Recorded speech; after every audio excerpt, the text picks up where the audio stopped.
आहे. नमस्कार सगळ्यांना, शुभ सकाळ सगळ्यांना. तर आताच मी सुरेखा ताईचा व्हिडिओ बघितला. तर त्यांनी व्हिडिओमध्ये सांगितलेलं आहे की पुरुष कुठलं व्रत, वैकल्य, पूजापाठ काही करत नाहीत तरी पण त्यांना चांगली बायको भेटते. तर त्यांना चांगली बायको का भेटते? त्यांनी मागच्या जन्मी भरपूर व्रत वैकल्य केलेले, त्या जन्मी त्या बायका असतात पुरुष लोक, म्हणून त्यांना या जन्मामध्ये चांगल्या बायका भेटतात. त्या मागच्या जन्माची पुण्याई असते म्हणून त्यांना चांगल्या बायका भेटतात. बाकी दुसरं काही नाही. कारण त्यांचे मागच्या जन्माचे जे पुण्य असतं ना, ते या मागच्या जन्मी जे पुण्य केलेलं असतं ना, ते पुण्य त्यांना ह्या जन्मात भेटत असतं, म्हणून ते तसं असतं ते. बाकी दुसरं काही नाही. त्यांनी केलेलं पुण्याचं फळ त्यांना ह्या जन्मामध्ये भेटलेलं आहे.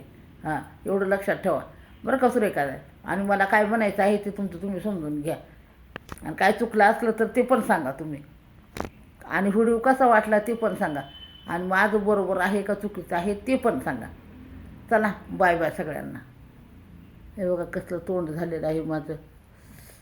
प्रवासामुळे जरा आजारी पडलेले आहे मी.